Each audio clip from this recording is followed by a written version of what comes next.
as we talk about message, this is the power of influence, is the potential that each of us have within the room. So if we're going to talk about influence, who's the person you know that is a great influencer? And it's this woman. Last year, we talked about the highest paid person on YouTube. She is the highest paid person on Instagram. Do you know what that means?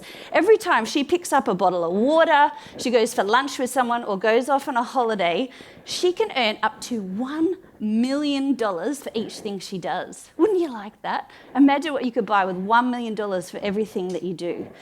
What's interesting is she also is an entrepreneurial empress, so she's just got her own cosmetics brands as well. So she is her best influencer, which she does for free. And if she brings out a new lipstick line, it'll sell within 10 minutes. Her whole global line can sell in 10 minutes. Could you imagine having that kind of influence? And it's interesting if you just look at the beauty industry, how much of a difference she's made. Some of those traditional brands, established brands, but what we see is that it's absolutely disrupting this entire industry. Her ability to have rapid growth and reach a rapidly huge audience like we've never seen before. So what can we learn from this woman? What are the tips? Now, I don't know how, and she's also been the youngest self-made billionaire today.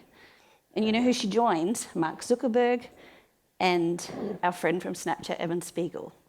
So what are the things we can learn from her? I don't know how comfortable you feel about picking up an iPhone and turning on yourself and putting a selfie. Maybe you're a little bit like this, maybe a little bit like this, or you feel a bit like this.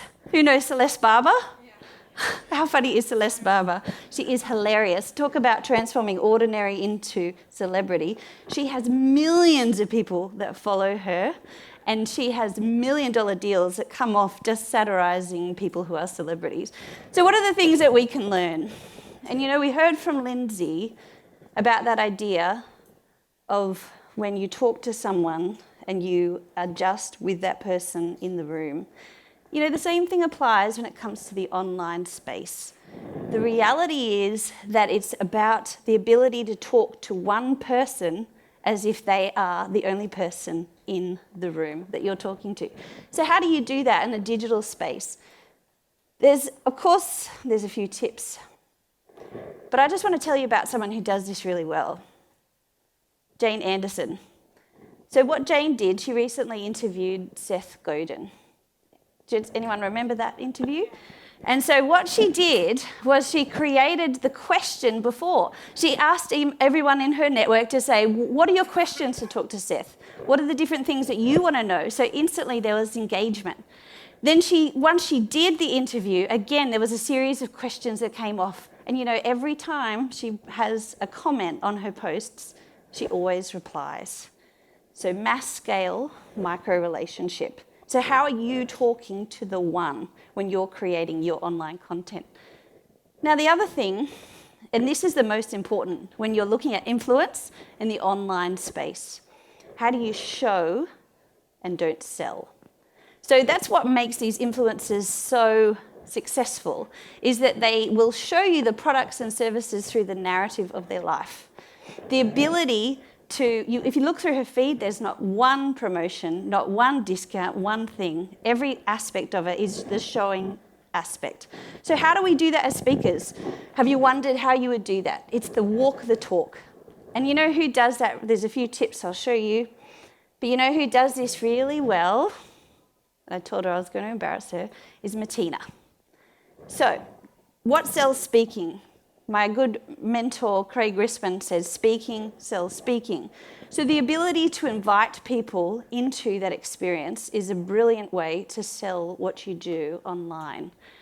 So what Martina has done is, there you go, Martina, I told you I'd embarrass you. So what Martina did is she would bring a film crew along when she would speak. And so then a client can see the off stage, they can see what she's like, they can see the audience that she speaks to, and they can see the whole, a glimpse into what it would be like to work with her if she was to work with you. So what does that look like for you? How could you do that? What are the different ways that you could show what you do through your social media? How could you do that on a day-to-day basis? And there's lots of different ways that you could do it. The next one also is about how do you become the authority on what you're doing? And the tip here, of course, is to be the author. How are you first becoming the author? Now, you've all heard the phrase, of course, that content is king. If you are on the online space, what you create, the content that you create and create consistently will be the thing that makes you stand out. Now, I don't know about you, but I hear all the time, isn't everyone an expert today? Isn't everyone an expert? And what is the difference? What does that mean? It means that everyone says they're an expert in something. I am the best speaker. I am the best health expert. I am the best ... So how do you show that you are the expert in that area? Is you prove it over time. And becoming the author, have you got a blog? Are you writing LinkedIn articles? And let me give you an insight. Everyone's not going to read every article, every word. But the fact that you now have 20 on your LinkedIn profile shows your credibility. And I think a mindset for that is, how do I build the case for credibility? And just a quick note, who does that well is Phil Preston. Look him up on LinkedIn. He's consistent in his message, consistent in his content, and there's a lot to learn in being consistent and showing up over time. Yes, yay, Phil, exactly. And so a final quote from a good Gary V. You want to be the star and the producer. So, we have sometimes this sort of sense of, this ickiness if I am going to be the standout. But it's not enough just to be the star. You have to be a constant content creator, turning the camera on yourself, walking as you talk, constantly churning out. What is the ability to document what you do over time? And you know what that also, the mindset around that is also, how are you serving with the content that you are giving? It's not about self-promotion, it's about service. How can you be the guide for the content that you're sharing? And the final point there is that influencers always collaborate. Now, you know the truth of this. We go further together. So who are you working with? Who have you met already that you could be doing more with? How are you able to collaborate, whether it's for content? So I've been filming a few things with a few of you while I've been here. Could you be promoting each other, actually sharing each other's posts? Simple thing to do. Share you like it, share it. That will do amazing things for helping them stand out. And even something as simple as, we have a power pod. Hands up my power pod. There's a few of us in the room. And what we do is we like and share its content. We actually meaningfully engage with each other to help lift the whole group together. We go further together. So what could you do? Out of this room right now, I wonder who you could be connecting with. Now, the final thing, just to finish, is about this very idea. What is the superpower behind it all? Is it some special strategy? Is it some amazing technique that you need to research or look up? The reality, it comes down to a simple and quite a boring word, and that is consistency. Consistently showing up, consistently serving, consistently putting out amazing content. And I actually like a word a bit better, a bit stronger than that, and that is about being relentless. And I think, whether you're looking to build your profile online or offline, there's something that is within you that stirs you up, that makes you want to do this thing. What is that grit or gut that makes you want to just persevere no matter what? How do you be relentless? And it's that kind of, just to finish off again with a story about my dad. So my dad was a small business owner himself. And the reality is that in his business, now this is him with my little boy, Bailey, who's 2 now. So my dad started his business when he was 50. So talk about useful beliefs. So at 70, he's quite successful. But for the first 10 years of his life, he actually was unsuccessful and made virtually no money at all.